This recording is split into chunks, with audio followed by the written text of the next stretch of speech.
የተከበራችሁ ተመልካቾቻችን እንደምን ሰነበታችሁ?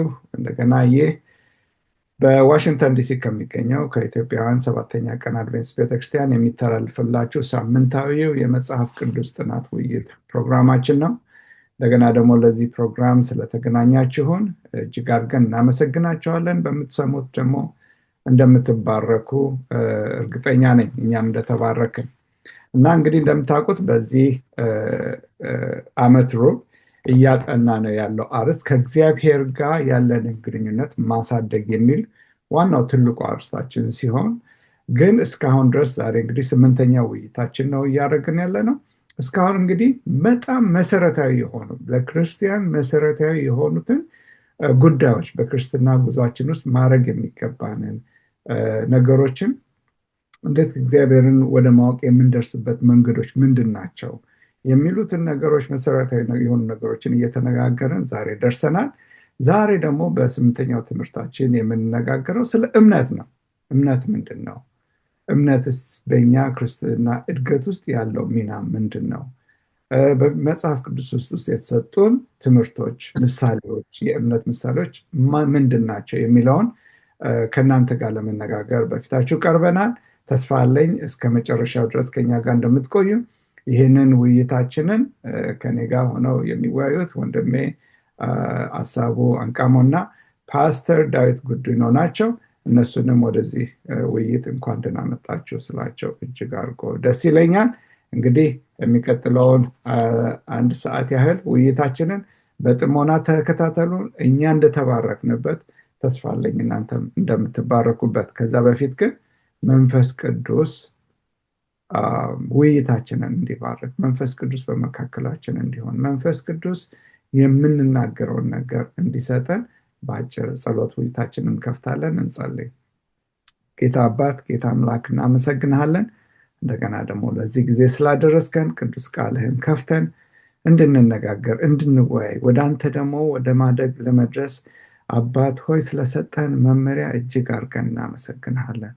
በውይይታችን አንተ ከኛ ጋር ሁን። መንፈስ ቅዱስ አስተማሪያችን ይሁን። ለእኛም ደግሞ ለተናጋሪዎች እንዲሁም ለሰሚዎች ህይወታችንን የሚለውጥበት ቃልህ በህይወታችን ህያው የሚሆንበትን እውነታ ትሰጠን ዘንድ በህይወታችንም ውስጥ አባት ሆይ ቃልህ እውን ይሆን ዘንድ ትረዳን ዘንድ ህያው እንዲሆን ትረዳን ዘንድ እንለምንሃለን።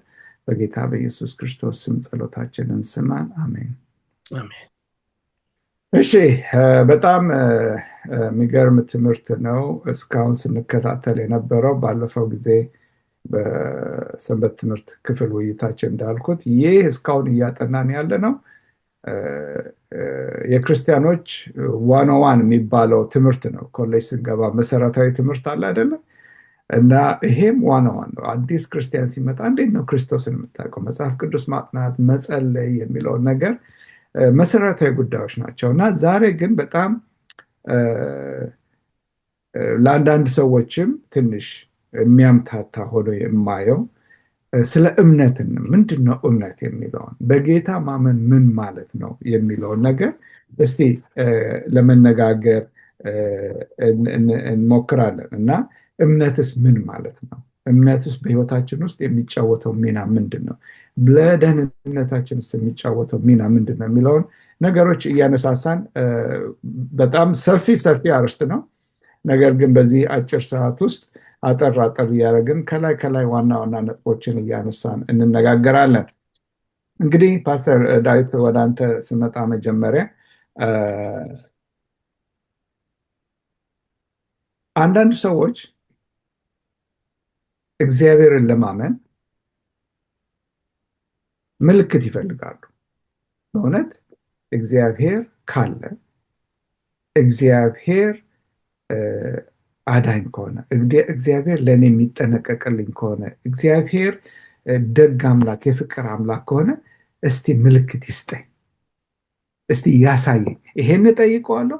ይሄን ካላረገ እንግዲህ እግዚአብሔር አይደለም ማለት ነው የሚለውም ደረጃ ላይ የሚደርሱ ግለሰቦች አሉ። እና ይሄንን ነገር ስንነጋገር አቀራረባችን ምልክት ስጠኝ በሚለው አቀራረብ መቅረባችን ትክክለኛ ነው ወይስ ትክክለኛ አይደለም? ለእምነታችንስ ምን ያህል ድጋፍ ይሰጠዋል የሚለውን ከሱን ጀምርና ተከታታይ ጥያቄዎች እጠይቅሃለሁ ስንቀጥል። አዎ እውነት ነው። አንተ እንዳልከው ለክርስትናችን መሰረት የሆነው ነገር እምነት ነው ወይም ደግሞ ማመን። አንተ እንዳልከውም ሰዎች ምን ያደርጋሉ ወይስ እኛም ምን እናደርጋለን? በቃ እግዚአብሔር ይሄንን ካደረገልኝ እሱ እውነት ነው፣ እውነተኛ አምላክ ነው አለ በሰማይ የምንልበት ሁኔታ አለ። እንደና ደግሞ ምልክት ካሳየኝ በቃ እሱ አምላኬ ነው የሚሉ ሰዎች አሉ። ይህ ማለት በምልክት ማመንን ነው። በምልክት ማመንና በማይታይ ደግሞ አምኖ እንግዲህ እምነት ማለት በመሰረቱ ምን ማለት ነው? ምንም የሌለው ነገር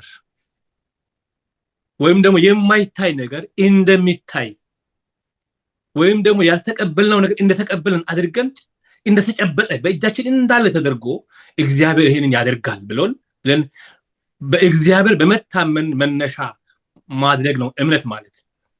ምልክትን መፈለግ አንተ ቅድም እናነሳው፣ አንዳንድ ጊዜ ምልክትን መፈለግ ከእግዚአብሔር ጋር ባለው ኮሚኒኬሽን አቀራረቡ። አሁን ለምሳሌ ጌዲዮን እግዚአብሔርን አንተ ለኔ ድል የምትሰጠኝ ከሆነ ምልክት ስጠኝ አለ። ሙሴም ደግሞ አንተ ከኔ ጋራ የምትሄድ ከሆነ ምልክት ስጠኝ ሲል አምላክ ምልክት ሰጥቷቸዋል። ሌላው ደግሞ ፈሪሳውያን ኢየሱስን የጠየቁበት ምልክት አለ። አንተ አሁን ምልክት ስጠኝና እንድናምን እስቲ ምልክት አሳየን አሉ። ስለ ኢየሱስ ምን አለ? ለዚህ ትውልድ ምልክት አይሰጠውም አለ። መነሻው ምንድነው? ባዩት ያላመኑት፣ አሁን እንደገናም ደግሞ የእግዚአብሔርን ልብ የሚፈትኑት አሁንም እንደና ስላለን እስቲ የሚል የእግዚአብሔርን ህልውና የሚፈትኑ ጥያቄዎችን ነው ያመጡት ፈሪሳውያን። ስለዚህ እምነት ማለት ባላየነው ባልጨበጥነው በሌላው ነገር አምላኬ ይሄንን ያደርጋል፣ ባያደርግም እሱ ደግሞ አምላኬ ነው ብሎ በአምላክ መደገፍን ያሳያል እንጂ አይቶ ማመን ማለት እምነት አይደለም። ወይም ደግሞ ክርስትና መሰረቱ እዛ ላይ አይደለም። የክርስትና መሰረቱ ባላየነው አምነን መቀበልን ነው።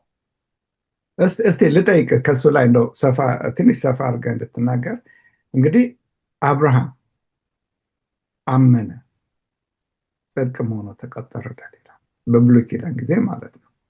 እነ ሙሴንም ስናይ እነ ኤልያስንም እነዚህ ነቢያቶችን ስናይ እና ወደ አዲስ ኪዳንም እንመጣለን። አንተ እንዳልከው አሁን ፈሪሳውያኖችም ምልክት አሳየ።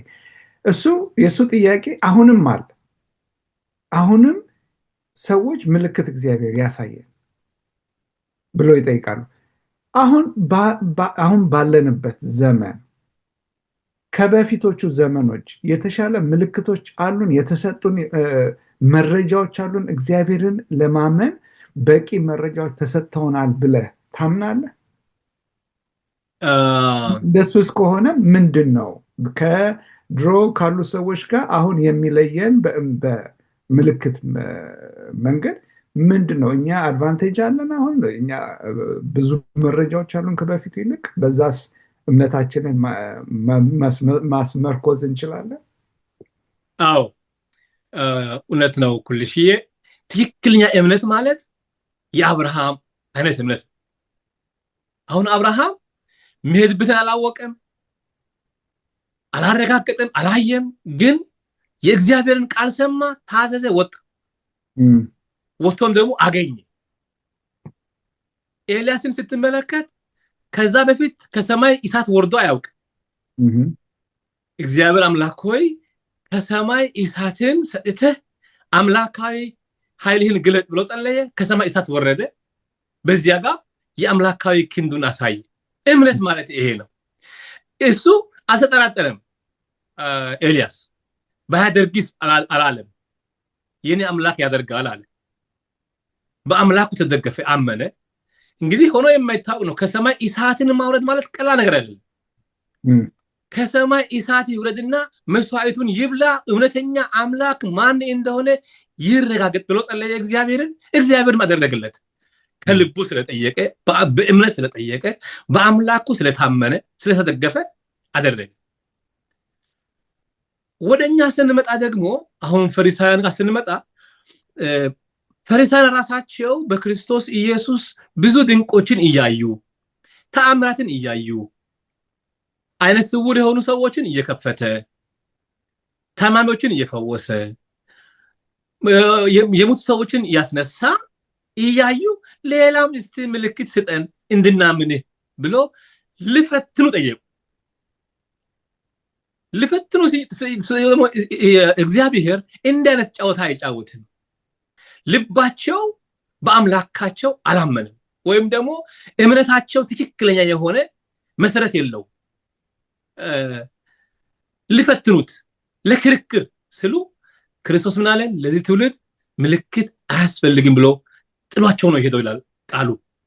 ክርክር ባለበት፣ ጥርጣሬ ባለበት፣ እንደገና ደግሞ ሰውን ለመፈተን በሚደረገው ጥረት ውስጥ የእግዚአብሔር ክንድ አይጨመርበትም። እግዚአብሔር አምላክ ጥሏቸው ትቷቸው ሄደ፣ አያስፈልጋችሁም ብሎ። ለነሱ እጅግ ብዙ ማረጋገጫ ነበራቸው። መጽሐፍ ቅዱስን አይተው እንደተባለው ከሙሴ፣ ከኤልያስ፣ ከዳዊት፣ ከዮናስ፣ ከብዙ ታሪኮች መለስ ብሎ የሚያዩበት መረጃ ነበራቸው። ትተው ኢየሱስን ጠየቁ። ወደኛ ስና ደግሞ ከ6000 ዓመት በላይ የአምላክ ክንድ ያደረገበት ተጽፎ የተቀመጠ የሆነው ታሪክ በመጽሐፍ ቅዱስ ታሪክም ይሁን በዓለም ታሪክ ላይ የተቀመጡ መረጃዎች እንድናምን የሚደግፉ አይደለም። መጽሐፍ ቅዱስ ራሱ ተጽፎ የተቀመጠ አለ። ይህ እያለ አለማመን ማለት ነው የኛ በጣም ትልቅ እጅግ በጣም የከፋ ነው የሚሆነው። ለኛ ለማመን በጣም ብዙ መረጃዎች አሉን።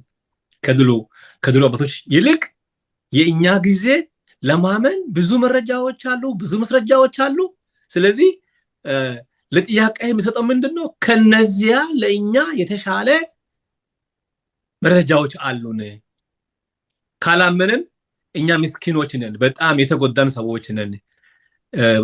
እግዚአብሔር አምላክ ለኛ ያላደረገው ምንም ነገር የለም ነው። አንድ ጥያቄ እንደው ልጠይቃችሁና በቃ በዚህ ላይ ወደፊት እንሄዳለን። ሰይጣን ምልክት ሊያደርግ ይችላል? አሁን በደንብ ያደርጋል። እንደው ያንን ያደርጋል፣ ሲያደርግ ነበረ።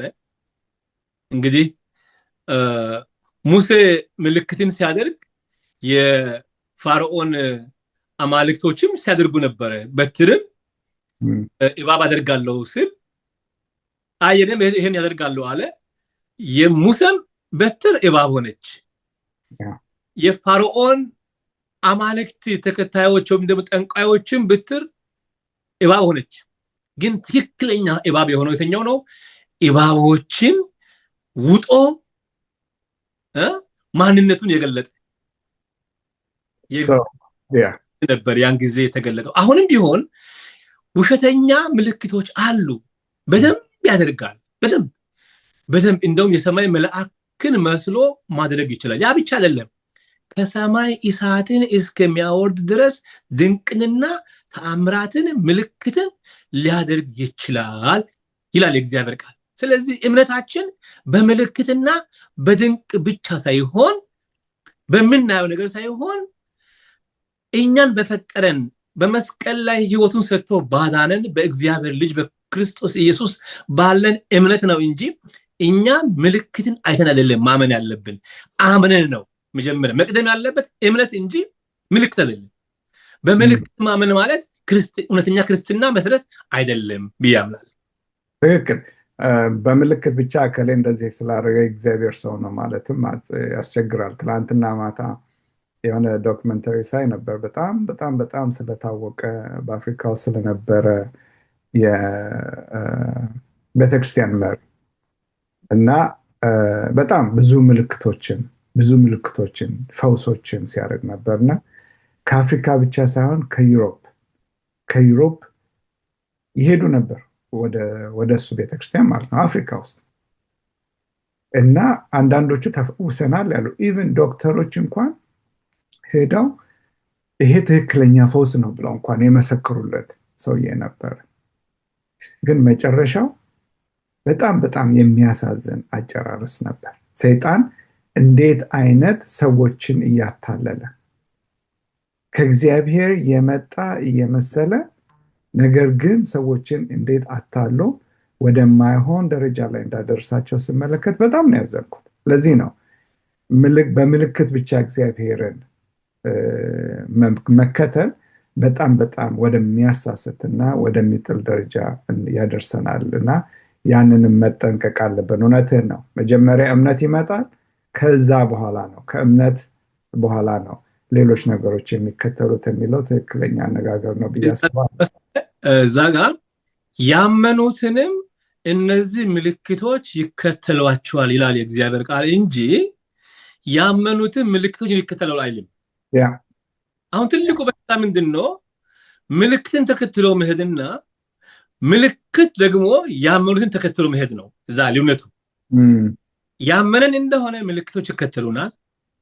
ምልክቶችን የምንከተል ከሆነ ወደ ጥፋት ነው የምንሄደው እና ያንን ስላወቀ ዲያብሎስ በተለያየ መንገድ ምልክቶችን ያደርጋል፣ ያታልላል። የሰው ልብ ደግሞ ለምልክትና ለድንቅ በጣም ቅርብ ስለሆነ ወደዚያ ነው ሰው የሚያደላው እና ጥንቃቄ ያስፈልጋል የሚል ሀሳብ አለ።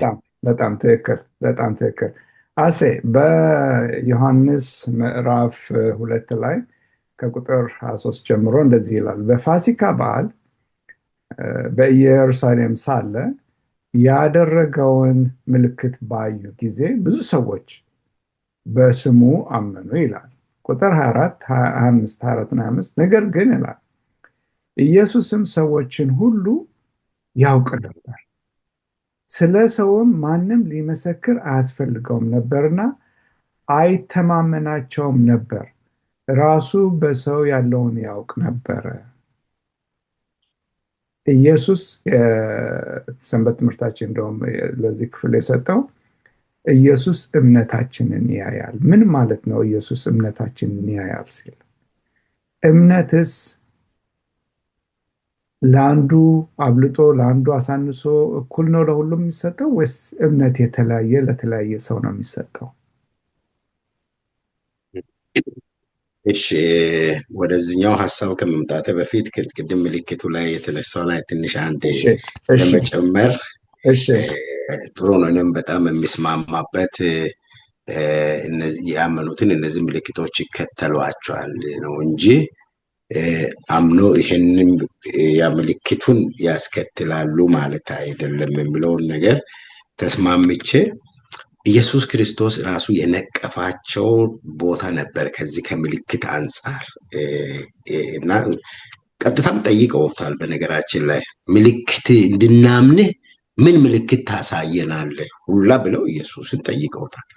እንድናምንህ ሙሴ እንደውም እንደዚህ አድርጓል፣ ነቢያቶችም እንደዚህ አድርጓል፣ አንተ እንድናምንህ አብርሃምም እንደዚህ አድርጓል፣ ምን ምልክት ታሳየናለህ ብሎ ሲሉት ኢየሱስ የተግሳጽ ቃል ነው የተጠቀመባቸው። በማቴዎስ ምዕራፍ 16 ቁጥር 4 ላይ ክፉና አመንዝራ ትውልድ ምልክትን ይሻል፣ ከነቢዩ ከዮናስ ምልክት በቀር ምልክት አይሰጠውም ብሎ ትተዋቸው ሄደ ነው የሚለው እና በእርግጥም ለማመን ነው ወይ ያንን ምልክት የተጠቀሙ ምልክት የጠየቁት የሚለውን ነገር ስናይ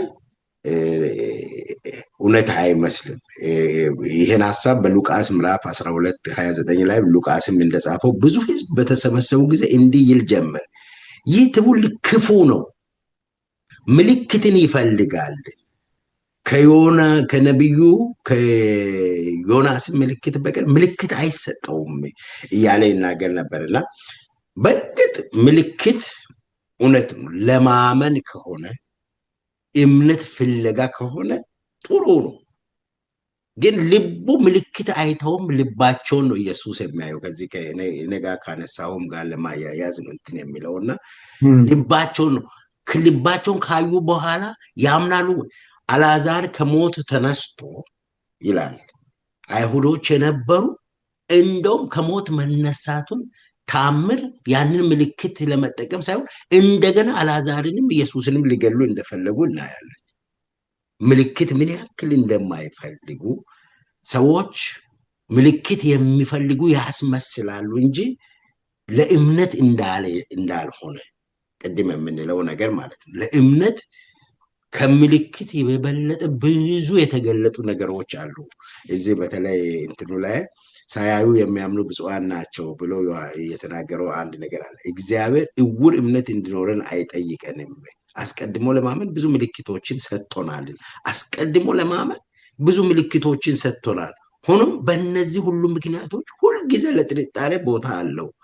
ቁልፍ ጥርጣሬ የሚያመጣው ነገር ላይ ሳይሆን እምነትን በሚያረጋግጥ ነገር ላይ ማተኮር ነው የሚለውን ነገር ነው እና እሱም ይፈልጋል። እሱን ከማለፍ በፊት ምን ማለት ነው እውር እምነት ማለት? እውር እምነት ማለት እሱን አይነት እምነት እግዚአብሔር እውር እምነት እንዲኖረን አይፈልግም የሚለው በቃ ምልክት ስላየን ብቻ የሆነ ምልክት ተጨባጭ ነገር እግዚአብሔር ብዙ ነገሮችን አሁን ለምሳሌ እግዚአብሔርን አሁን እንደ ምልክት የግድ በውሃ ላይ እሳት ይንደድ ወይንም እሳት ከሰማይ ይውረድ የሚል አይነት ምልክት ሳይሆን የምናየው ነገር የራሱ ሰማይን ስናይ ድንቅ ነው። ምድርን ስናይ ድንቅ ነው። ራሳችንን ስናይ የራሳችን አሰራር የራሳችን ሁኔታ ስናይ ብዙ የሚያስጨብጡ እግዚአብሔር እንዳለ የሚያሳዩ ቃሉ ያሳየናል። የፍጥረታት ሁሉ ነገር ያሳየናል እግዚአብሔር እንዳለ። በነገራችን ላይ እምነት ስለማናየው ነገር የሚያስረግጥ እና የሚያስጨብጥ ነውና አሁን ከዚህ ውጭ ደግሞ ኖ ዛሬ በሚያየው ታንጀብል የሆነ በቃ የሆነ ነገር ተጨባጭ ነገር ይፈልጋሉ እንደዚህ እንደሚባለው ማለት ነው። እንደዚህ ስላልክ አላምንም። አንድ ጊዜ አንድ በጣም ደስ የሚለኝ ነገር አንድ ሰባኪ ሲናገር ምን አለ? ብዙ ሰዎች አለ አሳ ነባሪው ውስጥ ዮናስ 3 ቀን አደረ የሚለውን የመጽሐፍ ቅዱስ ለማመን ይከብዳቸዋል አለ። ምክንያቱም የአሳ ነባሪውን ሲታዩ አንድ አሳ ነባሪው ራሱ በጣም ሆዳም ነው። ምንም ሳይበላ መቆየት አይችልም። ሁለተኛ ደግሞ ወደ 367 የሚደርሱ ጥርሶች አሉት። ጥርሶቹ ከተሰበሩ ወይም እንትን ካሉ በአንድ ሰዓት ማነው በ24 ሰዓት መተካት ይችላል። ቮራሽስ ሬስትለስ ማን ነው ፊን አሁን አሳዎች ላይ ክንፍ ፊን አይነት ነገር አለው ነው ባላንስ ያደርጋል። እሱ ባላንስ የሚያደርገው ነገር ስለሌለ በቃ ሁሌ እየተንቀሳቀሰ የሚኖር እንስሳ ነው እና በሱ ውስጥ ገብቶ ዮናስ አሁን ስለ አሳ አንባሪው አጥንተን ዮናስ 3 ቀን አሳ አንባሪው ሆድ ውስጥ ቆየ ማለት ደግሞ ሳይበላ አሳ አንባሪው እንደዚህ ምግብ የሚወድ ሳይፈልግ ጾመ ማለት ነው። ከዛ ወስዶ ማዶ ተፋው። ይሄን አያምኑም ብዙ ሰዎች አይቀበሉትም ብሎ ነገረና ደግሞ ክብደቱ በጣም እስከ 10,000 ኪሎ ግራም ከ7,000 እስከ 10,000 ኪሎ ግራም የሚደርሱ አሉ እና እነዚህ ትላልቅ የሆነው እና እንደዚህ ተብሏል እና አሳ ነባሪው ውስጥ ዮናስ 3 ቀን ቆይቷል ብሎ የሚለውን ሰዎች አያምኑም አለ። እኔ ግን እምነቴ አለ ሰውየው ሲገልጽ ደስ ያለኝ አሳ ነባሪው ራሱ በዮናስ ሆድ ውስጥ 3 ቀን ቆይቷል ብሎ መጽሐፍ ቅዱስ ከተናገረ አምናለሁ አለ። ቃሉን ነው የማምነው። ሰዎች እንደው ምልክቱን እንኳን አሁን የሆነውን ነገር ለማመን ይከብዳቸዋል። እኔ ይሄ ቢገለበጥ እንኳን አምናለሁ ብሎ የተናገረው ነገር አለና እውር እምነት የምንለው ይሄ ምልክት ላይ የተመሰረተ ምልክትን ተጨባጭ አድርጎ ምልክትን በቃ ይሄን ነው ይሄ ስለ የሆነ ነው የማምነው ምናምን። ዮናስ ማነው ቶማስም እንትን ብሏል። ቶማስ ምንድን ነው ያለው? እኔ እንደውም እናንተ እንደዚህ ኢየሱስ ክርስቶስ ተነስቷል ብላችሁ ምናምን እንደዚህ አልፈልግም ማለት እኔ ማምነው አለ። ቁስሉ ሲወጋ በጦር አይቻለሁና በተወጋው ቁስል ላይ ይገርማል እኮ ግን ኋላ አምነዋል። እሱ ደስ ብሎ አንዳንድ ሰው ዝም ብሎ በማያምነው ከሚጠራጠር እንደ ዮናስ ጠርጥሮ እንኳን ቢያምን የተሻለ ነው። ጠርጥሮ እግዚአብሔር ለእምነት የምንጠረጥረውን ነገር እንኳን እሱ ጋር ብንመጣ እሱ እንትን ይላል። ዮናስ ማነው ቶማስ ምን አለ? እጄን ከትቼ ነው የማየው ምክንያቱም ቁስሉን ስለሚያውቃል እና ክተታ ነው ኢየሱስ መቼም እና ከዛ ጌታ ሆይ ብሎ ነው ያመነው እና እንደዚህ ምልክት የሚፈልጉ አሉ። የሆነውን እንኳን አይተው የሆነውን ሰምተው እና እግዚአብሔር ግን እንደዚህ አይነት እምነት አይፈልግም። በቃሉ በሚለው ማመን። አንዳንድ ሰዎች ደግሞ እኔ አንድ ጊዜ አንድ ሰውዬ ከአንድ ህንፃ ወደ ሌላ ህንፃ በገመድ የሚሄድ አለና ምን አለ፣ በገመድ ብዙ ሰው ያምነዋል። ሰውዬ በጣም ብዙ ሰው እንትን ይለዋል እና በጣም አፕሪሼት የሚያደርገው ብዙ ጊዜ ትርኢቱን ያሳየ ነው። ከአንድ ህንፃ ላይ ገመድ ታስሮ በገመዱ አድርጎ ወደ ሌላኛው ህንፃ ይሄዳል እና ወጣና ለብዙ ሰዎች ትርኢት ለማሳየት እኔ ከዚህ ህንፃ ተነስቼ ወደዛ ህንፃ በዚህ ገመድ ላይ እንደሚሄድ ታምናላችሁ ወይ ብሎ ጠየቃቸው ሰዎቹን። አዎ አሉ። ሁሉም እጃቸውን አንስተው እናምናለን አሉ። ከዛ በኋላ እንግዳውስ የምታምኑ ከሆነ እኔ ዛሬ የተለየ ነገር አደርጋለሁ። አንድ ሰው ተሸክሜ መሄድ ይፈልጋለሁና ከእናንተ ውስጥ አንድ ሰው እንዲመጣ ይፈልጋለሁ አለ። ማንም የደፈረ የለም። ኑ አለ። ጠርገ እምቢ አለ። ከዛ ግን አንድ ሰው መረጠ፣ አንድ ልጅ መረጠና አንተ ልጅ ና አለውና ከዛ ያ ልጅም ምንም አልፈራም፣ እየተገረመ ሮጦ ወደሱ ሄደ። ከዛ ያንን ልጁን ተሸክሞ በዛ ገመድ ላይ ከአንድ ህንፃ ወደ ሌላ ህንፃ ሄደና ኋላም ሰዎች ሁሉ ተደነቁና ሲመረመር ልጁ የራሱ ሆኖ ተገኘ ይላል ታሪኩ። እና እንደዚህ ነው እምነትን ነገር እግዚአብሔር በእኛ ውስጥ ያስቀመጠልን። በቃ በጣም በመጀመሪያ በሚናገረን በቃሉ ስናምን ነው ወደ ምልክቱ የምንሄደው የሚለው ነው። እና ምናልባት ሀሳብን አንድ ጥያቄ ልጠይቅ እዚህ ላይ። እሺ፣ አንድ ጥያቄ ተከታይ ልጠይቅና እንግዲህ እውቀት አለ፣ የመጽሐፍ ቅዱስ እውቀታችን አለ። ብዙ ጊዜ እንትኑንም አልመለስኩም። ይሄ ማየት የሚለው ያ እሱንም አብረህ ትመልሰዋለህ። እና እውቀት አለ። እውቀትንና እምነት የሚያገናኛቸው ወይስ የሚለያያቸው ወይስ እኩል የሚሄዱ ነገሮች ናቸው ወይስ አንዱ ከአንዱ ይቀድማል? የምናውቀው ለምሳሌ መጽሐፍ ቅዱስን አንዳንድ ነገሮች ሰዎች ሲጠይቁን ከአእምሯችን ተታርገን እንመልሳለን። ግን ወደ እምነት ሲመጣ ሌላ ታሪክ ነው።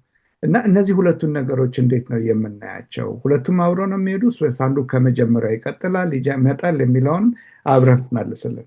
እሺ፣ ወደዛ ወደ ዮሐንስ ወንጌል ላይ ወደ አነበብከው 2:23 ሰዎችን ሁሉ ያውቃቸው ነበርና ስለ ሰዎች ማንም ሊመሰክርለት አይፈልግም።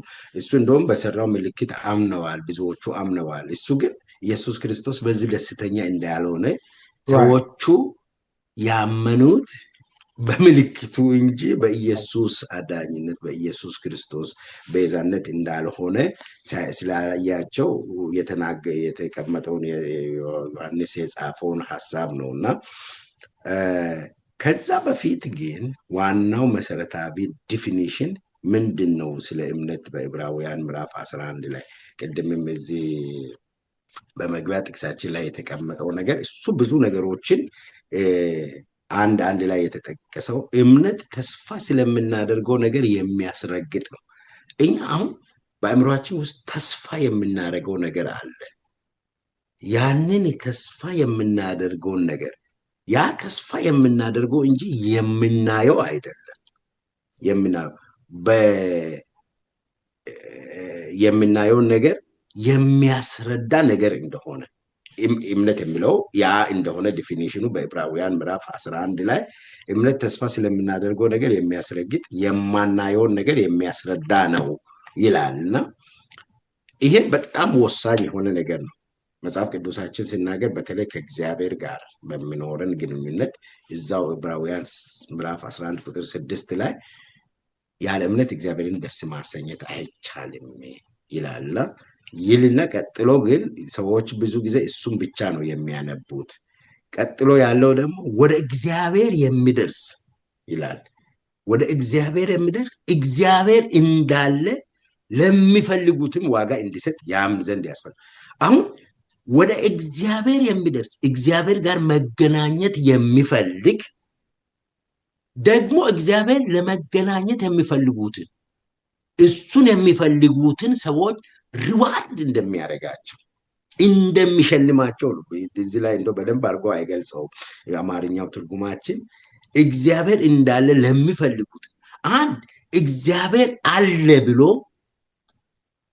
እንዳለ እርግጠኛ የሚያስደርግ ነው እምነት። በነገራችን ላይ አሁን ምልክት እግዚአብሔር አለ ብሎ የሚለውን የሚያስረግጠን ይመስለናል። ግን ዋናው ምልክት ሳይሆን የሚያስረግጠን እምነት ነው ውስጣችን ያለው። ያንን ትክክል ያረጋገጥነውን ነው የምናየው። በነገራችን ሊያመነውን ነው የምናየው እንጂ አንዳንድ ጊዜ ዓለምም ማየት ማመን ማየት ነው ሳይሆን ማየት ማመን ነው ይላሉ። እንትኑ ራሱ የተዛባ ነው እና መሆን ያለበት ማመን ነው ማየት። ሰዎች ያመኑትን ነው የሚያዩት እንጂ ያዩትን አይደለም የሚያምኑት። ይሄ የተዛባ ነገር ነው ያለ። እሱ ግን ነው በመንፈስ ሳይንሱ ዓለም ማየት ማመን ነው። በሳይንሱ በእምነት ዓለም ግን እምነት ነው ማየትን የሚያመጣው ማየት ምልክቱንም የሚያሳየው ያንን ያመነውን ነው እግዚአብሔርም የሚያሳይ። በነገራችን ላይ ለማረጋገጫ ነው። ይሄም እዚህም የሚለው ያ የሚያስረግጥ ነገር ነው እንጂ እምነት ተስፋ ለምናደርገውን ነገር የሚያስረግጥ እንጂ የማናየውንም ነገር የሚያስረዳ ነው። የማናየውን የሚያስረዳ ነው እንዳለ። ክርስቶስ እንዴት ነው ታዲያ እምነትን የሚያየው በውስጣችን? ኦኬ፣ ወደ እሱ ልምጣ። አሁን እንግዲያውስ ይሄ ክርስቶስ በነገራችን ላይ እምነታችንን ያው እሱ ልብን የሚመረምር ሰው ፊትን ያያል እግዚአብሔር ልብን ያያል ተብሎ እንደተጻፈው ሁልጊዜ የእግዚአብሔር ትኩረት በምንናገረው በምናወራው በምናደርገው ነገር ሳይሆን እዚሁ ላይም እንደተጠቀሰው ብዙ ቦታ ላይ ማየት ይቻላል በመጽሐፍ ቅዱስ። ለምሳሌ ማርቆስ ምዕራፍ 4:5 ላይ እዛ በአንድ ሽባች ተሸክመው የሄዱ 4 ሰዎች ስለሱ ሲናገር ምን ይላል?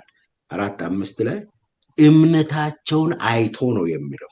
የሰውየውን ሽባነትም አይደለም፣ የሰውየውን የበሽታውን ሲቨርነቱን የሰውየውን መቸገሩን ሳይሆን እምነቱን አይቶ የሰዎቹ እምነት በቃ ይሄን ሰውዬ ምን ያክል በኢየሱስ ክርስቶስ ላይ ያላቸውን እምነት በልባቸው የተማመኑበትን ነገር ያንን ነው እግዚአብሔር የሚያ። በነገራችን ላይ ምንድነው እግዚአብሔር ፎከስ የሚያደርገው በሞቲው ብቻ ሞቲውንም አክሽኑንም ነው የሚያየው። አክሽኑ አንዳንድ ጊዜ ሞቲው ሌላ ሆኖ አክሽኑ የተዛባ ሊሆን ይችላል። እግዚአብሔር ግን ሞቲው ምንድን ነው የሚለውን ልብን ያያል።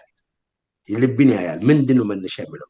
አሁን እነዚህ ሰዎች አምነው ነው የወሰዱት። እዚህ ላይም ሌላ እንዲሁም የምትፈሩ ስለምንድን ነው በማርቆስ ምዕራፍ 4:40 ላይ ስለምትፈሩ እንዴትስ እምነት የላችሁም አላቸው። የምትፈሩት ስለምንድን ነው? በማቴዎስ ምዕራፍ 15 ላይም እንደዚህ የተጠቀሱት እቺ ሱነማዊቷ ሴት እምነቷ ታላቅ ነው በጣም። በነገራችን ላይ አንቺ ለውሾች አይሰጥም ምናምን እያለ እንደውም ውሻ እያለ እንደሰደባት አድርገው አንዳንድ ሰዎች ሲገልጹ አይቻለሁ። እንደዛ አይደለም። ኢየሱስ ክርስቶስ ሊያሳይ የፈለገው ለደቀ መዛሙርቱ እቺ ሴት በመጣች ጊዜ ምን ያክል አምና እንደመጣች በውስጧ ያለውን ንጹህና እምነቷ ምንም ቢሆን በቃ ኢየሱስ ክርስቶስ ጋር የፈለገውን ነገር ቢሆን ኢየሱስ ክርስቶስ እኔን ይረዳኛል፣ እሱ ጋር ብደርስ እሱ ያግዘኛል ብላ የመጣችበትን ጥሳ የመጣችበትን። በነገራችን ላይ ሴትዋ ከነአናዊት ናት፣ የተረገመች ናት ብሎ እስራኤላውያን ኖህ ከረገመው ከልጆች የትርጉም ይሁን ብሎ ከረገማቸው ዘር እንደሆነ እያወቀች ጥሳ የመጣችውን ያንን ከውስጧ ምን ያክል እምነቷ ታላቅ እንደሆነ ለማሳየት እንጂ ኢየሱስ መናቋ አይደለም። ይህን ነው ኢየሱስ የሚያየው። ምን ያክል ወስነን እሱን ለማመን በውስጣችን የምናስቀምጠውን የልባችን መልካምነት ነው የሚያየው እንጂ ምልክቱ በተፈጠረ ጊዜ በዛ ላይ ዳይቨርት አድርገን የወሰነውን ውሳኔ አይደለም። ፎከሱም ይሄም ነው። ኢየሱስ ክርስቶስ አሁን አንዳንድ ሰዎች በምልክት ያምኑ ምልክት ስለሰራ ብዙ ሰዎች ተቀብለዋል ወይ ያሉ ነው። ግን እሱ ብዙ አያምናቸውም ነበረ። ለምን? በልባቸው ውስጥ ያለውን ያውቅ ነበረና ማን ምን አስቦ እንደመጣ ለምን እንዳመነ ያውቅ ነበረና ያንን አይደለም እሱ ከልብ የመነጨ ከውስጥ የወጣ ያቺ ማነው ስለ ከነዓናዊቷ ሴትም አንድም የተጠቀሰው ያ ስለ መቶ አለቃውም የተጠቀሰው በማቴዎስ 8 ላይም ሌላ በሉቃስ ላይም የተጠቀሰው ምንድነው? በቃ ምን አለ ጌታ ሆይ በቃ እኔ አንተ ቃል ብቻ ተናገር፣ መሄድም አያስፈልግም ምልክትም ምናምን ብቻም። አንዳንድ ሰዎች እጅህን ለባብሰ ምን አርግ ይሄ ነው ምልክትም ብለው የሚፈልጉት። እሱ ደግሞ ምን ያክል በቃሉ እምነት እንዳለው ቃል ብቻ ተናገር ልጄ ይድናል ብሎ ተናገር። እንደዚህ አይነት በእስራኤል እንኳን አላገኘሁም ብሎ ነው። እንደዚህ አይነት ትልቅ እምነት በእስራኤል እንኳን አላገኘሁም ብሏልና ምንድነው ትልቁ ነገር? እሱ ያ የውስጣችን ውሳኔ የውስጣችን በሱ ላይ መተማመንን በሱ ላይ የነበረንን ነገር ነው እምነት የምንለው የምናረጋግጠው። ገና ሳናይ ገና ነገሮች ቢፈጠሩም ባይፈጠሩም እነዚህ ወደ እሳት እየገቡ አምላካችን ሊያድነን ይችላል። ባያድነንም እንኳ እኛ በቃ የሆነ እኛም በቃ ፍርምድ ነን። ምንም አሁን በዚህ በሚፈጠረው ምልክት እግዚአብሔርን አንገምተው። እግዚአብሔር በነገራችን ላይ ከሚፈጠረው ምልክት ከሚፈጥርልን ምልክት በላይ ነው እግዚአብሔር። ያንን ነው እሱ እንደ እምነት የሚያየውና አንድ ትልቅ ነገር እዚህም ላይ የተጠቀሰው ነገር ምንድነው? በእምነት ነገር ላይ ብዙ የሚፈትኑ ነገሮች አሉና አንዱ ሰውዬ ልጄን ይፈውስልኛል ብሎ ባመጣ ጊዜ ልጁ ደቀ መዛሙርቱ ጸልዮ ሳይፈወስ ሲቀር የተናገረው ነገር አለ። ጌታ አምናለሁ አለማመነንም ደግሞ እርዳው፣ በቃ ደግፈኝ፣ አንተ በቃ ችግር አለብኝ ብሎ እንዳለው ይሄ ጸሎት ለኛም ለሁላችንም የሚያስፈልግ ነው። ልባችንን ስለሚያይ ጌታ ወይ እኔ አምናለሁ ድካምም ደግሞ አለብኝ ብሎ መመለሱ እግዚአብሔርን እንደው ደስ በጣም የሚያሰኘው ጉዳይ እንደሆነ እናያለንና የእግዚአብሔር መገኘት እንድንጠራጠር አንድ ሐሳብ አለ። መንፈስ ቅዱስ እንድናምን በሚያነሳሳን መጠን የነፍስ ጠላት በህይወታችን ውስጥ የእግዚአብሔር መገኘት እንድንጠራጠር ይሰራል። በነፍስ ውስጥ አለማመን ቦታ ከተሰጠ አስማታዊ ኃይል አለው። የተዘረዘሩ ጥርጣሬዎች ዘር ፍሬያቸውን ያፈራሉ። ነገር ግን ያለማመን ስር ሁሉ ቆፍሮ ከስር መንቀል ያስፈልጋል። እነዚህ መርዛማ ተክሎች ሲነቀሉ ከጥርጥር ታላቅ ቃላትም ሆነ ከተግባር የሚገኝ ምግብ ስለሚያጣ ማደግ ያቆማል። ነፍስ የእምነትና የፍቅር ውድ ተክሎች በልብ አፈር ውስጥ መተከልና ማደግ አለባት ብላ ኤለን ዋይት እምነትና ስራ በሚለው መጽሐፏ ገጽ 17 ላይ የተናገረችው አለ። ስለዚህ እግዚአብሔር ስለ ባህሪው ወይም ስለ ቃሉ ጥርጣሬ ሲኖረው ምን እናደርጋለን? እርሱ በአምሳሉ ስለፈጠረን እግዚአብሔር የሰውን አስተሳሰብ ችላ አይልም ወይም ሳይል አያልፈውም። አብርሃም ከሙሴ ከኢዮብ ጋር እንዳደረገው ሁሉ እኛም ከሱ ጋር እንድንነጋገር ይጋብዘናል። አንዳንድ ጊዜ ሙሉ በሙሉ ላልገባን ነገር እጅ መስጠት ቢኖርብንም እንኳ ታላቅ በሆነው ማለቂያ በሌለው የእግዚአብሔር አሰራር ውስጥ መስራት እንድንማር ይጋብዘናል ይላልና እሱ ይጋብዘናል። ሁሌም ወደዚህ ላልገባን ነገር እንኳን ስለሚጋብዘን ወደሱ መጠጋቱ ጥሩ ነው የሚል ነው። ምናልባት በጣም አመሰግናለሁ። ብዙ ነገር አለ ልንለው የምንችለው በዚህ ላይ በእውነት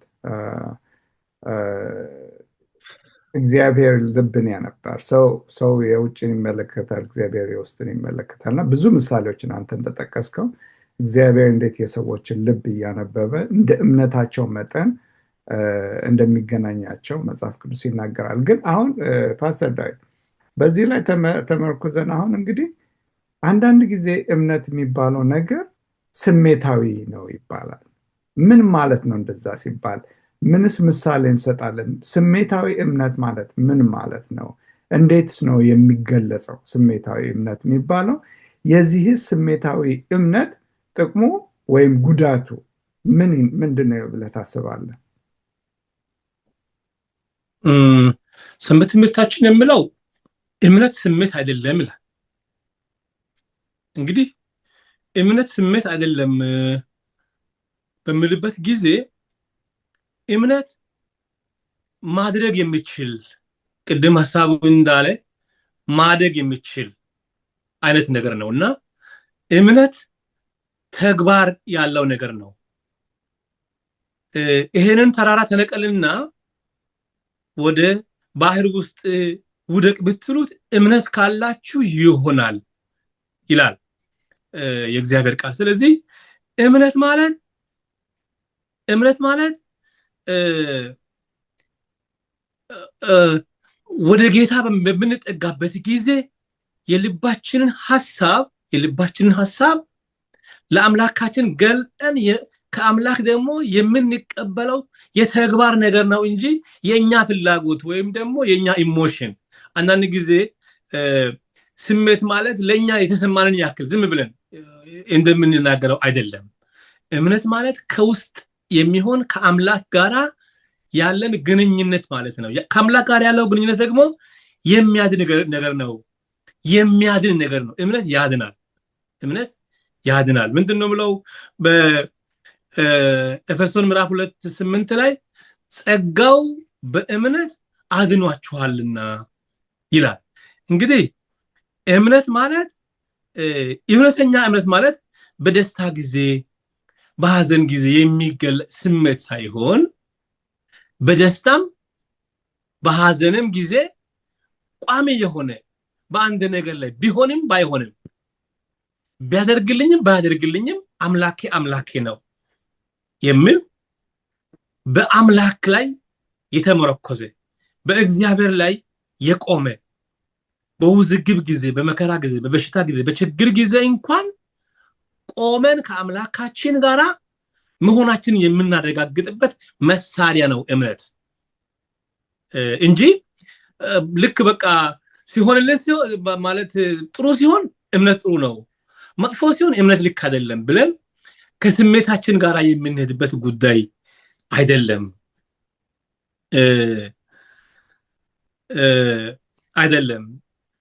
ስሜታችን ይለዋወጣል።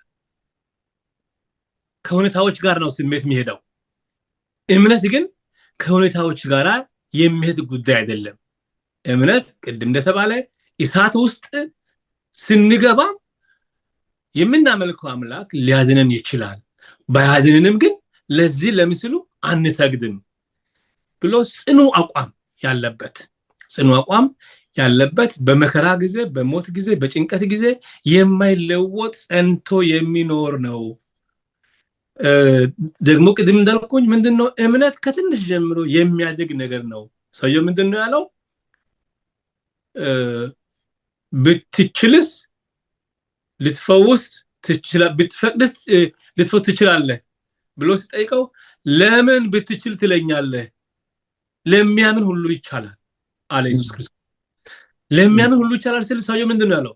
አምናለሁ አለ። አለማመንን አንተ እርዳኝ በሚልበት ጊዜ ምን ማለት ነው?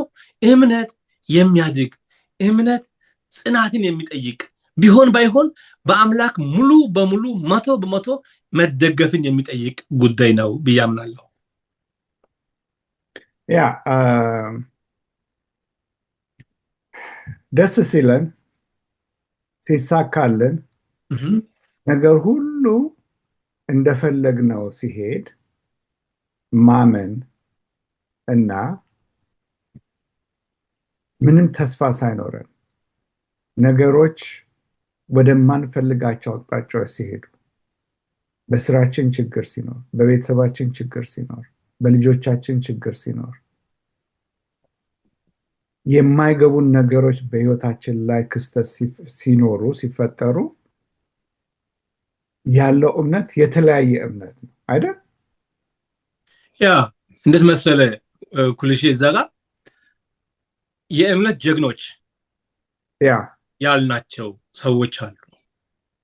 እውነትም ከስሜት ጋር ቢሄዱ ኖሮ ያ በሚያስፈልጋቸው ስሜት ላይ ቢያንጸባርቁ ኖሮ ስሜታቸውን ገትተው ለአምላክ ተገዝተው መተው የሚገባቸውን ትተው በእምነት በኩል ስለቆሙ ነው እምነታቸው እምነት ሆኖ በመጽሐፍ ቅዱስ ላይ ተጽፎ የተገኘው።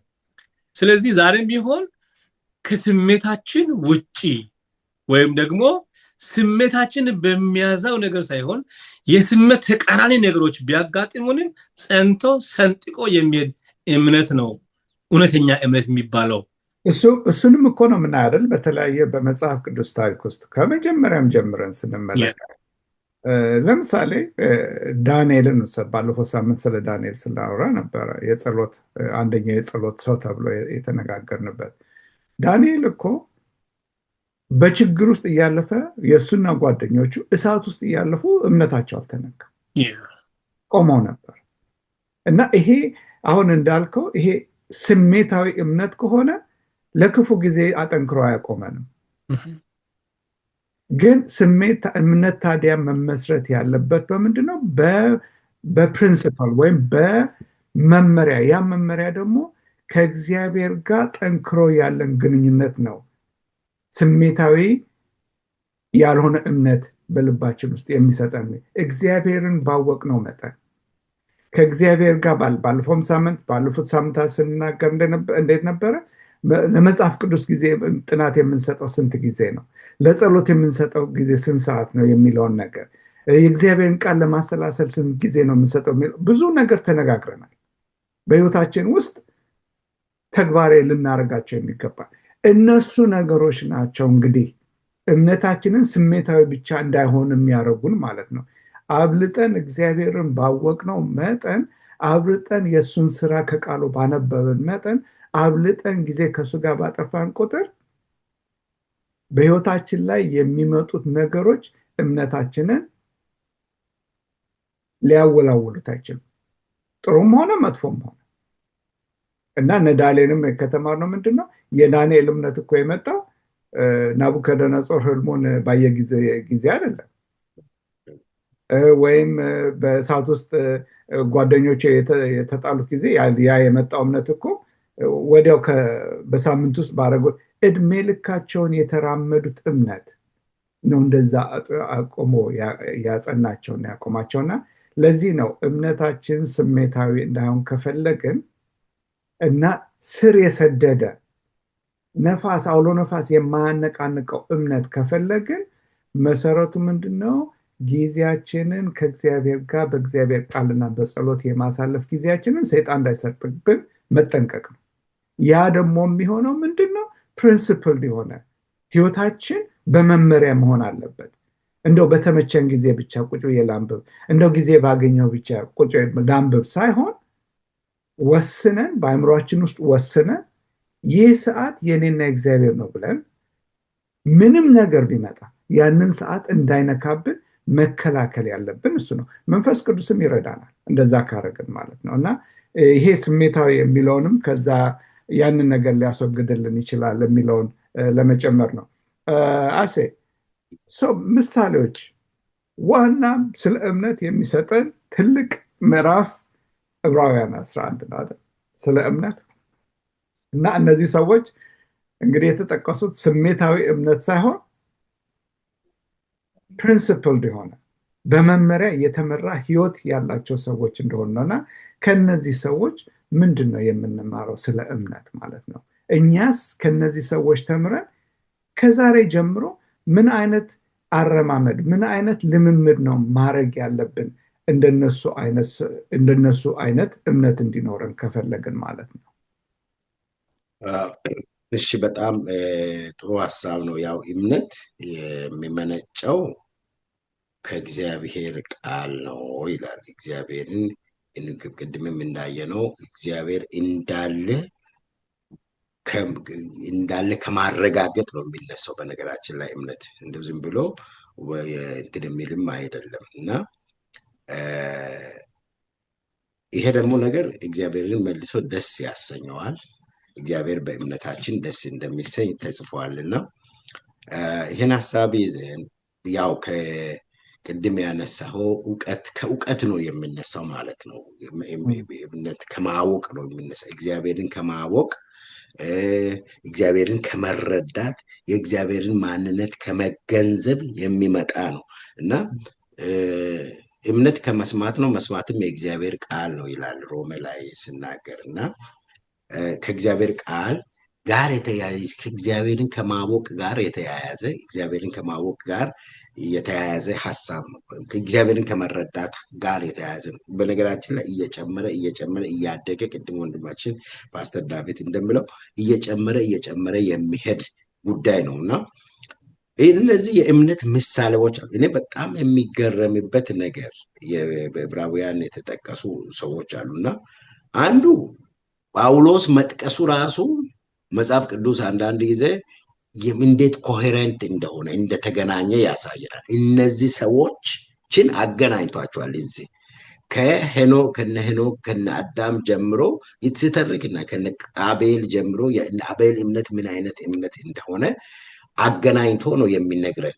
እነዚህ ምን ያክል ከእግዚአብሔር ጋር በእምነት እንደተጓዙ በእምነት እንደሆኑ የእምነት ምሳሌዎች እንደሆኑ የእምነት አርበኞች እንደሆኑ የእምነት ተጋዳዮች እንደሆኑ በእምነት ጸንተው የደረሰባቸውን መከራ እንዴት መቋቋም እንደቻሉ ከአናብስት ጋር እንደታገሉ ከእሳት ጋር እንደታገሉ ሀገራቸውን ለቀው እነ አብርሃምን እየጠቀሰ ያገናኛል። ኮሄረ መጽሐፍ ቅዱሳችን የተያያዘ እንደሆነ ያገናኛል። ሁለተኛው ደግሞ እኔ የገረመኝ ነገር የእምነት ምሳሌዎችን እነዚህ ሰዎች እንደው እኛ እኮ ምሳሌ አለን። አብርሃም አሁን ከሀገሩ ውጣ ሲባል እኔ የመጀመሪያ አይደለሁም። አብርሃም እኮ ግን የመጀመሪያ ነው።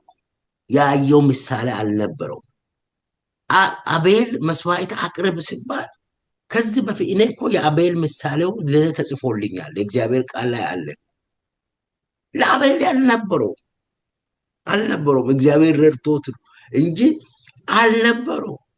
ሳይሎ ነው ለእግዚአብሔር የሚቀርበው መስዋዕት። ቅድም አንተ እንደምትለው የተሻለ መስዋዕት እንደሆነ የተሻለ ጊዜ እንደሆነ ከማንም ጋር የማያወዳድር የበለጠ መስዋዕት እንዳቀረበ በእምነት እያለ የሚገልጸው ነገር ምሳሌ የተቀመጠለት ህይወት የተማረ ያወቀ ወይም የተረዳው እንደዚህ ምናምን ጎግል አድርጎ ምን አድርጎ የተረዳው መጽሐፍ ቅዱስን ሪፌር አድርጎ ያገኘ ነገር አይደለም። እና ይሄ ደግሞ የሚያስገርም ነገር ነው። እነዚህ የእምነት ምሳሌዎች ቀላል ነገር አይደሉም እና ምንድነው ትልቅ ነገር ነው የተቀመጠው። የእምነት ምሳሌዎች የእምነት አርበኞች የምንማረው እና ምንድነው እነዚህ ሁሉ በእምነት እግዚአብሔርን እንዳስደሰቱ እግዚአብሔር በእነዚህ ሰዎች እምነት እንደረካ እንደተደሰተ ነው ጳውሎስ በዚህ ቦታ ላይ በዕብራውያን የእምነት ምዕራፍ በምንለው ላይ ያስቀመጠውና ይሄ የመነጨው ግን ትልቁ ነገር እግዚአብሔርን ከማወቅ በሌላ አገላለጽ እምነታቸው ምንድነው? አሁን የአቤል እምነት ምንድነው? የአብርሃም እምነት ምንድነው?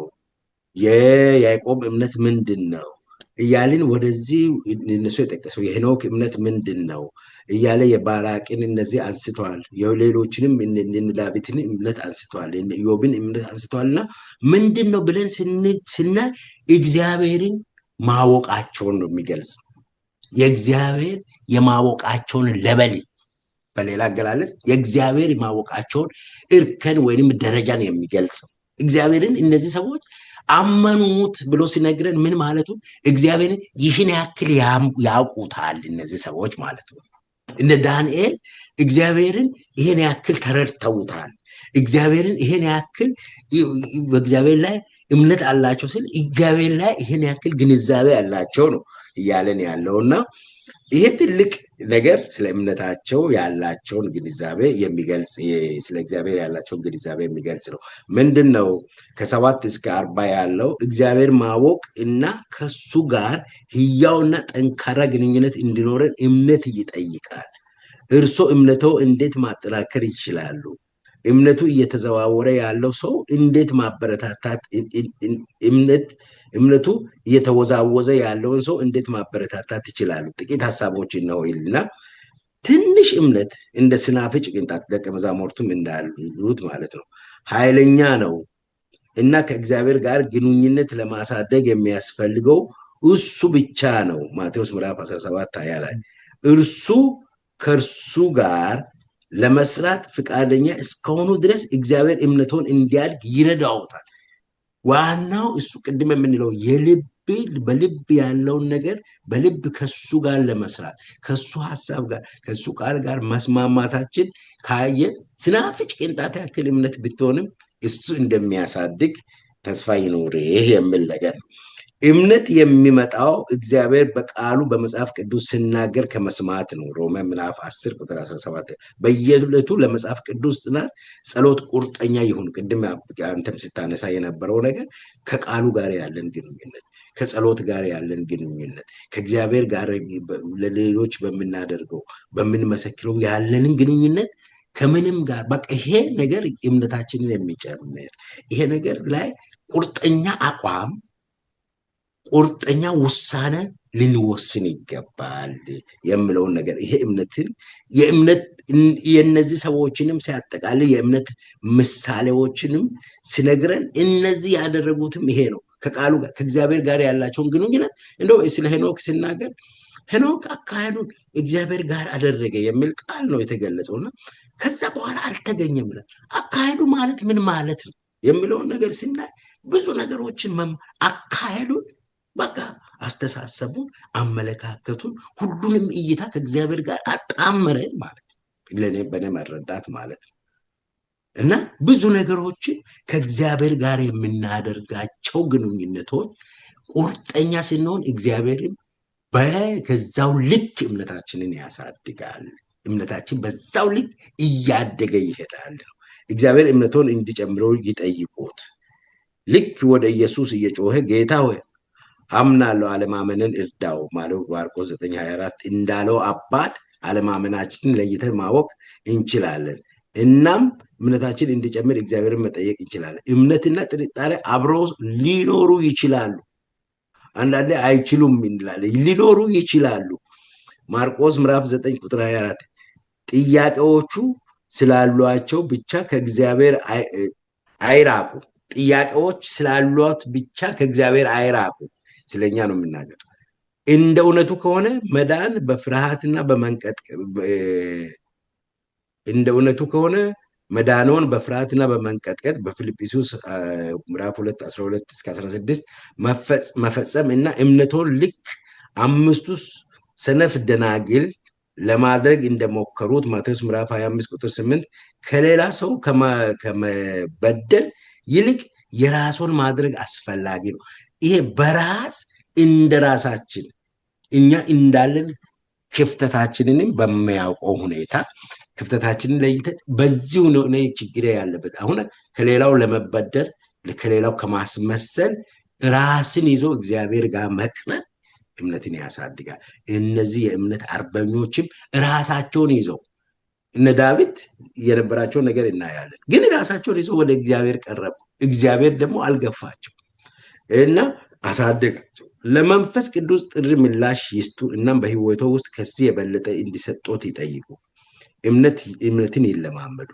እምነት ስሜት ሳይሆን የማመን ውሳኔ መሆኑን ያስታውሱ። በጨለማ ውስጥ ሲያዩ በማይችሉት ጊዜ እንኳን እግዚአብሔር እዛ እንዳለ ያስታውሱ። ሁለተኛ ቆሮንቶስ 5:7 ላይ እኛ በድንግዝግዝ እንደምናየው አይደለም እንደሚለው ማለት ነው። እግዚአብሔር ታማኝ ስለሆነ የምስጋናችን የጸሎታችን ክፍል እንዲሆን ታላቅ ታማኝነት የሚለውን የመዝሙር ቃላትን ያሰላስሉ ይላልና ከዚህ ሀሳብ ጋር የእምነት አርበኞች የምንማረው ትልቅ ነገር እኛም በህይወታችን ራሳችን ሆነን መቅረብ እንዳለብን ጌታ ሆይ አለማመንን እርዳ ብለን እምነትን አሳድግልኝ ስናፍጭ ቅንጣት ያክል ነው እንዳሉት እንደ ደቀ መዛሙርት በዚሁ ሁሉ ብንቀርብ እግዚአብሔር ሊያሳድገንና ሊረዳን ዝግጁ እንደሆነ ያሳውቃልና ይሄ ምሳሌዎቹም ለእኛ በዚህ ሁኔታ ነው የቀሩልን የሚል ሀሳብ። በጣም አመሰግናለሁ አሴ። በእውነት አንዱ ከሚያስፈራኝ በግሌ ማለት ነው ጥቅስ ከመጽሐፍ ቅዱስ ውስጥ በሉቃስ 18 ቁጥር 8 ላይ ነገር ግን ይላል የሰው ልጅ በመጣ ጊዜ በምድር እምነት ያገኝ ይሆን የሚለው ጥቅስ ምን ያህል በአስከፋይ ዓለማችን ምን ያህል አስከፊ እንደሚሆን የሚነግረኝ ጥቅስ ነው። በእውነት የሰው ልጅ በመጣ ጊዜ በምድር እምነትን ያገኝ ይሆን? ያ ማለት እምነታችን አይኖርም ማለት እኮ ነው። በሱ የምንታመንበት እሱን የምናውቅ እምነት እሱን ሙሉ ለሙሉ 100% ምንም ቢሆን አንተ ላይ አምናለሁ የሚለው እምነት ይኖራል የሚለውን ጥያቄ ለሁላችንም ያመጣልናል። እና ስለዚህ ስለ እምነት ስናገር በእውነት በጣም በጣም አስፈላጊ የሆነ አርዕስት ነው እና ይህንንም ደግሞ በጣም ልናስብበት የሚገባን ጉዳይ ነው። ምክንያቱም እምነት ካልን እምነት በቀን ከቀን ህይወታችን ውስጥ የሚታይ ለውጥ ማምጣት አለበት። ከሰዎች ጋር እንዴት ነው የምንገናኘው? ከወንድሞች ከእህቶቻችን ጋር እንዴት ነው የምንገናኘው? እንዴት ነው ሌሎችን ትሪት የምናደርገው? በትህትና ነው ወይ? ብዙ ነገር እንዳለ የህይወታችን ማንነት የሚለውጥ ጉዳይ ነው እምነት ማለት እና እንደዛ እንድንሆን እንግዲህ ለዛም ደረጃ እግዚአብሔር በሚፈልግበት ደረጃ እንድንደርስ እግዚአብሔር መንፈስ እንዲረዳን አጥብቀን መጸለይ አለብን። የመጨረሻ ጥያቄ እንግዲህ ለሁለታችሁም ነው። ፓስተር ዳዊት ካንተ ልጀምርና የክርስቶስ እምነት የኢየሱስ እምነት እንግዲህ ከሁሉም አሁን ዕብራውያን 11 አሴ ከጠቀሳቸው በላይ ዋና የእምነታችን ምሳሌ የሚሆነ ክርስቶስ ነው። ምንም ጥያቄ የለውም። እና እንዴት ነው ክርስቶስ እምነቱ የተገለጸው? ከሱስ እምነት ምንድነው እኛስ የምንማረው የሚለውን ነገር ሐሳብ እና ባለፈበት አስቸጋሪ ጉዳይ ውስጥ ያቆመው ያጸናውን እምነት እንዴት ነው እኛስ ልንለማመደው፣ ልናሳድገው፣ ልንኖርበት የምንችለው የሚለውንም እንደው እንደ ሳመሪ የሚያደርገው ጠቅላላ ትምህርታችንን የሚያጠቃልል ሐሳብ ብትሰጠን ለማለት ነው ፓስተር። በጣም ጥሩ። እንግዲህ የኢየሱስ ክርስቶስ እምነት ይልና ኢየሱስ ክርስቶስ እምነት ከእምነት ጀግኖች ሁሉ የበለጠ እምነት ነው የምለው ቃሉ ሰንበት ትምህርቱ። ሰዎች ተዘርዝሯል። የእምነት አባቶች በጣም ተዘርዝሯል። ብዙ ከአቤል ጀምሮ እስከ መጨረሻ ድረስ ተዘርዝሯል።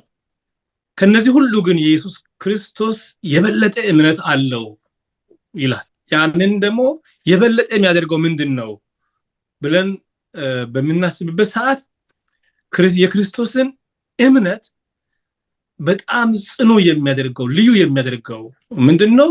በአምላኩ መታመኑ አንደኛው በእግዚአብሔር መታመኑ ነው።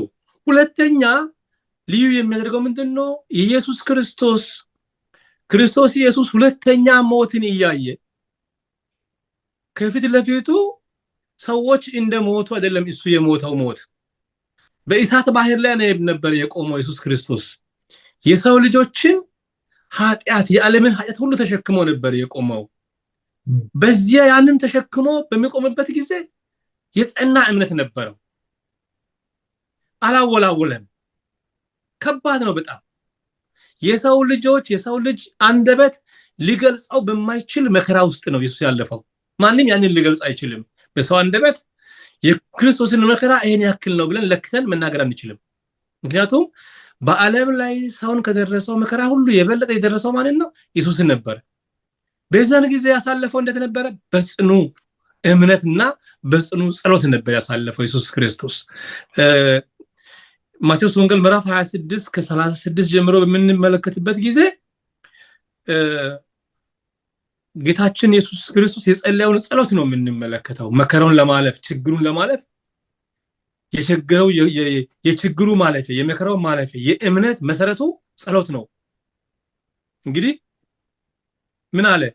በዚያን ጊዜ ኢየሱስ ከእነርሱ ጋር ጌቴሴማኒ ወደምትባል ስፍራ መጣ።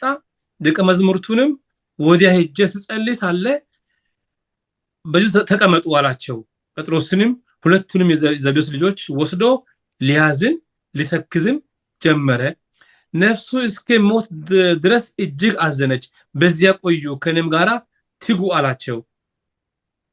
ጥቂትም ወደፊት እልፍ ብሎ በፊቱ ወደቀና ሲጸልይ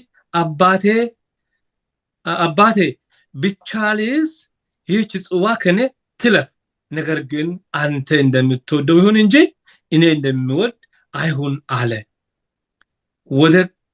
ወደ ደቀ መዛሙርቱም መጣ። ተኝተውም አገኛቸውና ጴጥሮስን እንዲሁም ከኔ ጋር አንድ ሰዓት እንኳን ልትተጉ አልቻላችሁምን? ወደ ፈተና እንዳትገቡ ትጉና ይመክር ነበር። ይሄ ጸሎት ኢየሱስ ክርስቶስ ያደረገበት ጸሎት ከባድ ጸሎት ነበር ያደረገው። ይህ ጸሎት ቅድም እንዳልኳችሁ እሱ የሞተው ሞት ሁለተኛ ሞት ነው። እሱ የሞተው ሞት በእሳት ባህር ውስጥ መቆም ነው። ያንን ለመቆም እንኳን በአምላኩ ተደገፈ፣ ፍጹም በአባቱ ተደገፈ። እንግዲህ እምነት ማለት በእግዚአብሔር መደገፍ ማለት ነው። ሁለመናችን ለአምላክ አሳልፈን መስጠት ማለት ነው። የኛን ጉዳይ በሙሉ ለሱ ተሰጥተን በሱ ላይ ራሳችንን ጥለን እሱ መልካም እንደሆነ እግዚአብሔር መልካም እንደሆነ እንደማይተወን እሱ በመከራችን እንደማይጥለን በመታመን በክርስቶስ ፊት እንድንቆም የሚያስተምር ትምህርት ነው። ኢየሱስ ያደረገው በመከራ ውስጥ እንኳን ሁለተኛውን ሞት በሞት ባህር ውስጥ እንኳን ቢቆም አባቱ እንደማይተወው አረጋግጦ ለዚያውም ደግሞ ለሁለተኛ ሞት ወስኖ ያንን ሁለተኛ ሞት በመስቀል ላይ እስከሚሞት ድረስ በእምነት የተቀበለ ስለሆነ የሱ እምነት ከማንም እምነት የበለጠ እንደሆነ ነው መጽሐፍ ቅዱስም ሰንበት ትምህርትን የሚያስረዳንና እንግዲህ የኢየሱስ እምነት ይላል። እኛም በሱ በዚያው በአምላካችን በመታመን በመጸለይ መጽሐፍ ቅዱስን በማንበብ ሜዲቴት ብዙን ጊዜ ማሰላሰል እኛ ቅድም አንተ እንዳልከው ጊዜ ሰጥተን አናሰላስልም። ከእግዚአብሔር ጋር ያለውን ግንኙነት ለማሳደግ አናሰላስልም፣ ጊዜ አንወስድም። ስንጸልይም እንደ ፓራስታሞል አይነት ነው የምንጸልየው። መጽሐፍ ቅዱስንም ስናነብ እንደ ድንገት ነው የምናነበው እንጂ ከእግዚአብሔር ጋር ኮንስታንት የሆነ ኮንስትራክት የሆነ የማይለያይ የጠበቀ ግንኙነት ያንሳል። ያንን ደግሞ የጠበቀ ግንኙነትን መስጠት የሚችል እግዚአብሔር አምላክ እየመከረን ያለው ምንድነው? በጸሎት በጾም በብርቱ ጸሎት በጾም እና ልባዊ ትሕትና ባለው እምነት ወደ ጌታ በመቅረብ መንፈስ ቅዱስን በመጠየቅ ትልቁ ነገር አሁን ለዚህ ሁሉ እምነትንም ለማግኘት መከራውንም ለማለፍ የሚያስፈልገን መንፈስ ቅዱስ ነው። አሜን አሜን አሜን። እሺ ፓስተር እግዚአብሔር ይስጥልኝ። መጨረሻ አጠር አድርገህ እንግዲህ እግዚአብሔርን ያለምን ማስደሰት አንችልም። ያለ እምነት እግዚአብሔርን ደስ ማሰኘት የምንፈልግ ከሆነ እግዚአብሔርን እንወደዋለን ምን ከሆነ ብቸኛው መንገድ እምነታችን ነው የሚያስደስተው። ግን ያ እምነት ምንድነው አብሮት ይዞት የሚመጣው የሚለውን አጠር አድርገህ በህይወታችን ውስጥ እንደዛ እምነት ምን አይነት ለውጥ ነው በህይወታችን ውስጥ የሚያመጣው? እና እኔ እንደው በጣም ይሄ ዕብራውያን ምዕራፍ 11ን ሲያጠቃልል ጳውሎስ በ12 ላይ ነው የሚያጠቃልለውና እዚህ ላይ አንድ የሚለው ነገር አለ። እንግዲህ ይላል 1 እና 2 ላይ እነዚህን የሚያክል ምስክሮች እንደ ደመና በዙሪያችን ካሉልን እኛ ደግሞ ሸክምን ሁሉ ቶሎ የሚከብደንን ኃጢአት አስወግደን ይልና የእምነታችን ራስና ፈጻሚ ኢየሱስን ተመልክተን ይላል። በቃ የኛ ሞዴላችን the best ሞዴል በእምነት ስጋ ለብሶ የእምነትን ምንነት ያሳየው ቅድም ወንድም ፓስተር ዳዊት ሲገልጽ የነበረው አባቱ ላይ ሙሉ መታመን በደረሰበት መከራ በደረሰበት መገፋት በደረሰበት ጭንቅ በደረሰበት ጥቃት ሁሉ የሚከብደውን ነገር ሸክምን ሁሉ ቶሎ የሚከብደውንም ኃጢአት ሁሉ አስወግዶ የእምነታችን ራስም ነው፣ የእምነታችን ፈጻሚ፣ የእምነታችን መጀመሪያ ነው፣ የእምነታችን መጨረሻ፣ የእምነታችን ሀብ፣ የእምነታችን ፔ ማለት ነው እና የእምነታችን አልፋ፣ የእምነታችን ኦሜጋ ኢየሱስ ክርስቶስ ነው። የኢየሱስ ክርስቶስ አይነት እምነት የሚያክል እምነት የለም። ስለዚህ እኛ ከኛ ማስወገድ ያለብን የሚከብደንን ነገር ቶሎ የሚከብደን ኃጢአትን፣ በተለይ ኃጢአትን ልናስወግድ ቁርጠኛ አቋም ልንወስድ ይገባል። ለሚከብደን ነገር ይልና ምን ይላል?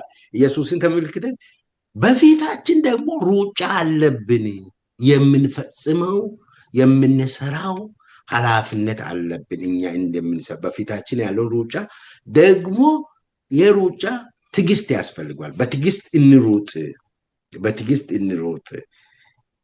እሱ ነውርን ንቆ፣ ነውር የሚሆነውን ንቆ በፊቱ ስላለው ደስታ በመቀበል ታግሶ በእግዚአብሔር ዙፋን ቀኝ ተቀምጠዋልና ነውር የሚሆነውንም መናቅ ያስፈልጋል። ሩጫችንንም በትዕግስት ልንሮጥ ያስፈልጋልና ግን ትልቁ ሞዴላችን፣ ትልቁ የእምነታችን ጀማሪና ፈጻሚ፣ የትልቁ የእምነታችን ራስና ጅራት የሆነው ኢየሱስ ስለሆነ እሱን ልንከተል ይገባል። እሱን ተመልክታችሁ ይላል፣ ኢየሱስን አይታችሁ እሱ ላይ ፎከሳችን ሁልጊዜም ስንንቀሳቀስም ስንኖርም ፎከሳችን በሰዎች ላይ ሳይሆን፣ ፎከሳችን በሁኔታዎች ላይ ሳይሆን፣ ፎከሳችን በዓለም ላይ ሳይሆን በኢየሱስ ላይ ስናደርግ ለዓለምም ጥሩ ግንዛቤ ይኖረናል፣ ለሁኔታዎችም ጥሩ መረዳት ይኖረናል።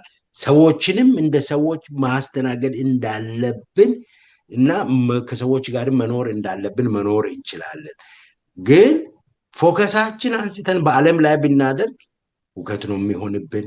ፎከሳችን አንስተን ሰዎች ላይ ስናደርግ ሰዎች ተሰባሪ ሰዎች ስለሆኑ የኛም እምነታችን ተሰባሪ ነው የሚሆነው እና እምነታችንን በኢየሱስ ላይ ፈጻሚና በራሱ ላይ አድርገን መጓዝ ያስፈልገናል የሚል ለመጨመር ነው። ተባረክ። በጣም አመሰግናለሁ። የተከበራችሁ ተመልካቾቻችን ከኛ ጋር በመሆን ይህንን ውይይት ስለተካፈላችሁ በጣም አድርገን እናመሰግናችኋለን። ተስፋ አለኝ እኛም እንደተባረክን እንደተማርን እናንተም እንደተማራችሁበት። ነገር ግን ሁልጊዜ እንደማሳስባችሁ ይህንን ነገር እኛ ብቻ ስላልነው ሳይሆን ራሳችሁ በግላችሁ ሄዳችሁ የእግዚአብሔርን ቃል አጥንታችሁ በእውነት እዚህ የተነጋገርነው ነገር ከመጽሐፍ ቅዱስ ነው ወይ ብላችሁ እናንተ መርምሩ። ጥያቄ ካላችሁ በፌስቡካችንም ልትልኩልን ትችላላችሁ።